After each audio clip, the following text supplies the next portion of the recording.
Hello student, আজকে আমরা দশম শ্রেণীর প্রথম অধ্যায়ের উদ্ভিদের সারোপদান ও রাসায়নিক সমন্বয় অর্থাৎ উদ্ভিদ হরমোন যে টপিকটি রয়েছে সেই টপিকটি সম্পর্কে আমরা জানব। এই টপিকের মধ্যে যে যে বিষয়গুলো নিয়ে আমরা আলোচনা করব সেই বিষয়গুলো হলো উদ্ভিদের বিভিন্ন কাজের নিয়ন্ত্রণে হরমোনের ভূমিকা, উদ্ভিদ হরমোনের বৈশিষ্ট্য এবং উদ্ভিদ হরমোনের প্রকারভেদ নিয়ে আমরা আলোচনা করব। কিন্তু তার আগে আমরা হরমোন সম্বন্ধে জেনে নেব যে হরমোন জিনিসটা কি বা হরমোন বলতে আমরা কি বুঝি। ধরো কোনো প্রাণী বা উদ্ভিদ রয়েছে, সেই প্রাণী এবং উদ্ভিদের ওপর যদি বাইরে থেকে কোনো উদ্দীপক প্রয়োগ করা হয় তাহলে কি হবে, সেই প্রাণী এবং উদ্ভিদ কি করবে, সাড়া প্রদান ঘটাবে বা রেসপন্স করবে। এই সাড়া প্রদান ঘটার পিছনে বা সাড়া প্রদান করতে সাহায্য করে কে? দুটো জিনিস, এক হচ্ছে স্নায়ুতন্ত্র, দ্বিতীয় হচ্ছে হরমোন। স্নায়ুতন্ত্র কি?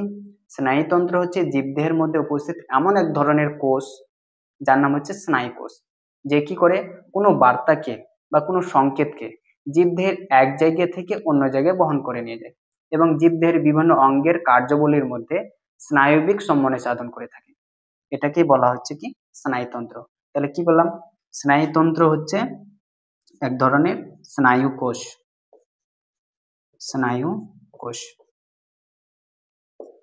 কি কাজ করে থাকে? স্নায়বিক সমন্বয় সাধন। স্নায়বিক সমন্বয় সাধন।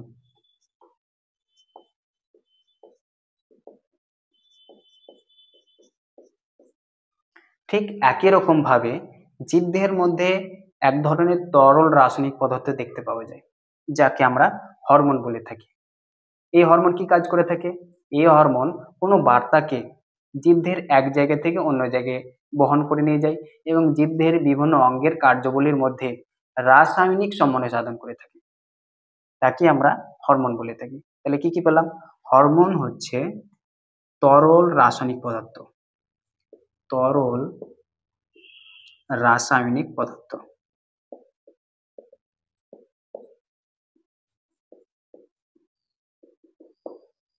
হরমোন কি কাজ করে থাকে? স্নায়বিক রাসায়নিক সমন্বয় সাধন। রাসায়নিক সমন্বয় সাধন।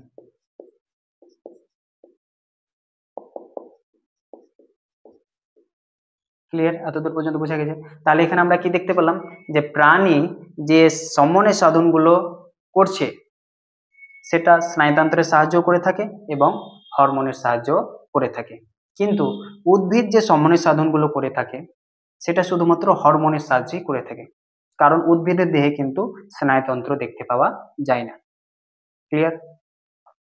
তো উদ্ভিদের যে সমন্বয় সাধনগুলো হয়ে থাকে সেই সমন্বয় সাধনগুলো কি কি রকম হতে পারে? উদ্ভিদ যে বিভিন্ন ধরনের কাজগুলো করে থাকে, যেমন বীজের অঙ্কুরোদ্গম ঘটানো, কোষ বিভাজন ঘটানো, কোষের আয়তন বৃদ্ধি ঘটানো এবং সেখান থেকে মূল কোন দিকে হবে, কাণ্ড কোন দিকে হবে সেটা ঠিক করা, ফল তৈরি করা, ফুল তৈরি করা, ডালপালা তৈরি করা, পাতা তৈরি করা, এই সমস্ত উদ্ভিদের কাজগুলো নিয়ন্ত্রণ করে হরমোন। তাহলে এখানে কি পেলাম? হরমোন কি কি কাজ করে থাকে? হরমোনের কাজ এক নম্বর হচ্ছে বীজের অঙ্কুরোদ ঘটানো।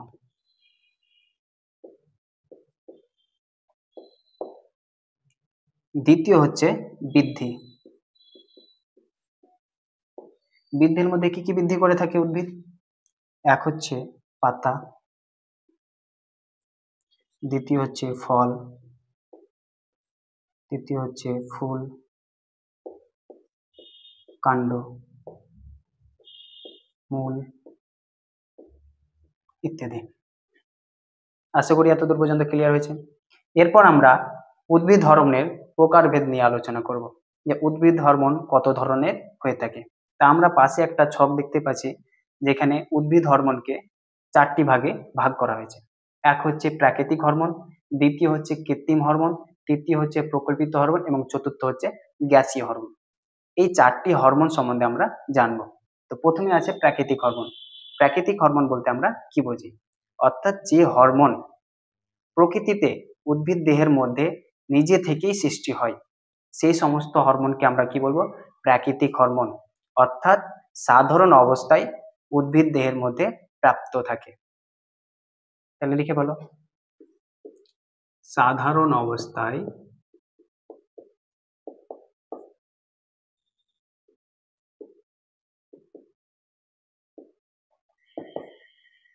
উদ্ভিদ দেহে প্রাপ্ত হরমোন,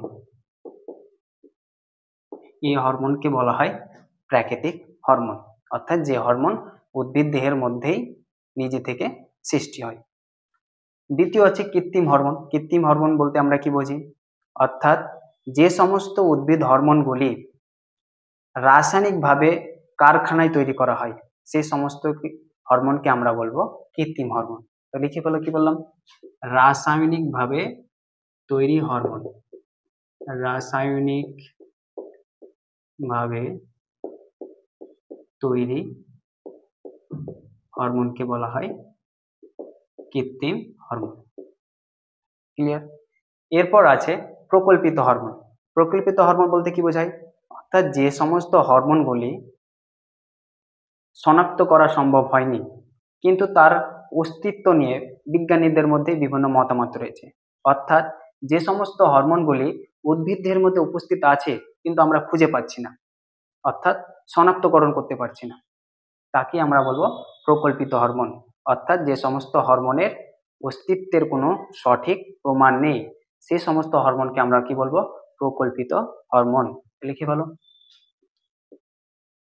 প্রাকৃতিক হরমোন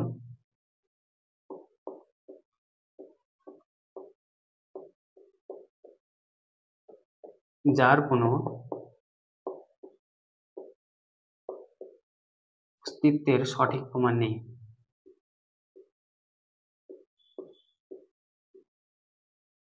সঠিক প্রমাণ নেই। ক্লিয়ার? এরপর আছে গ্যাসীয় হরমোন।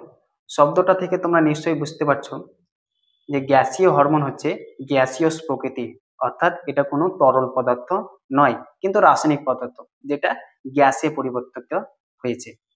গ্যাসীয় হরমোনের মধ্যে যেমন আছে ইথিলিন হরমোন। ইথিলিন হরমোনের কাজ কি, ধরো কোনো কাঁচা কলা বা কাঁচা আম পাকানোর জন্য কার্বাইড ইউজ করছো বা কার্বাইড ব্যবহার করছো, সেই কার্বাইড থেকে যে গ্যাস বেরোচ্ছে সেই গ্যাসই হচ্ছে ইথিলিন হরমোন।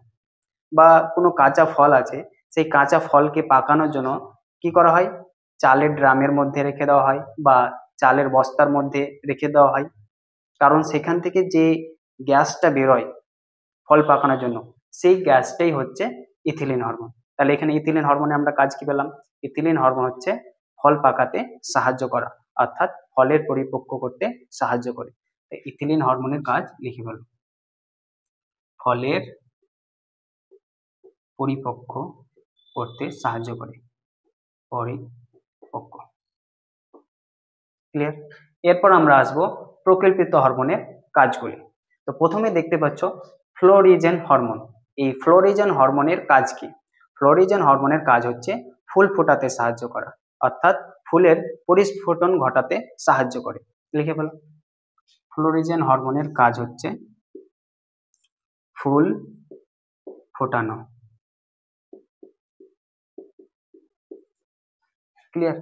এরপর আছে ডরমিন হরমোন। ডরমিন হরমোনের কাজ কি, ধরো কোনো একটা বীজ তৈরি হলো, সেই বীজ থেকে কি বীজ তৈরি হওয়ার পরে কি সঙ্গে সঙ্গে অঙ্কুরোদ্গম ঘটে বা সেই বীজ থেকে কি চারাগাছ তৈরি হয়? একদমই না। সেই বীজ কিছুদিন নিষ্ক্রিয় অবস্থায় থাকে, মাটিতে পোতার পরও সেই বীজ ওই রকম ভাবে নিষ্ক্রিয় অবস্থায় থাকে, তারপরে ধীরে ধীরে কি হয়, চারাগাছ তৈরি হয় বা অঙ্কুরিত হয়। তো এই যে ঘটনাগুলো ঘটছে, এই ঘটনাগুলো ঘটার কারণ কি, ডরমিন হরমোন। অর্থাৎ ডরমিন হরমোন কি করছে, বীজের সুপ্ত অবস্থা বজায় রাখছে। তো লিখে বলো ডরমিন হরমোনের কাজ কি, ডরমিন হরমোনের কাজ হচ্ছে বীজের সুপ্ত অবস্থা বজায় রাখা, বীজের সুপ্ত অবস্থা বজায় রাখা। ক্লিয়ার? এরপর আছে ভার্নালিন হরমোন। এই ভার্নালিন হরমোনের কাজ ঠিক ফ্লোরিজেন হরমোনের মতোই ফুল ফোটাতে সাহায্য করে। কিন্তু এর এক বিশেষ কাজ রয়েছে, যে কাজটা হলো আলোক পর্যায়বৃত্তিক কাজ। আলোক পর্যায়বৃত্তিক কাজটা কেমন, যে কিছু কিছু ফুল আছে, যে ফুলগুলো কি হয় সূর্যের আলোর ওপর নির্ভর করে ফোটে। যেমন হচ্ছে সাদা ফুল রাতের বেলায় ফোটে, রঙিন ফুল দিনের বেলায় ফোটে, ডালিয়া ফুল শীতকালে ফোটে।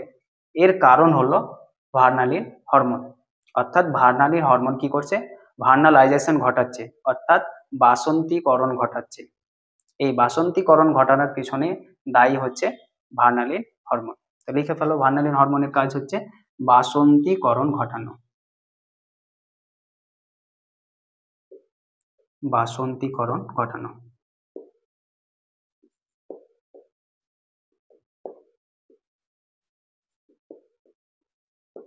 ক্লিয়ার? এরপর যেটা আছে ঋজুকালীন হরমোন। ঋজুকালীন হরমোন ঠিক ভার্নালিন হরমোনের মতোই সেম একই রকম ভাবেই কাজ করে থাকে। ক্লিয়ার? এরপর যেটা আছে সেটা হচ্ছে কৃত্রিম হরমোন। কৃত্রিম হরমোন হচ্ছে indole propanoic acid, naphthalene acetic acid, dichlorophenoxy acetic acid এবং ইন্ডেল বিউটারিক অ্যাসিড। এই সমস্ত কৃত্রিম হরমোনগুলোর কাজ আমরা জানবো।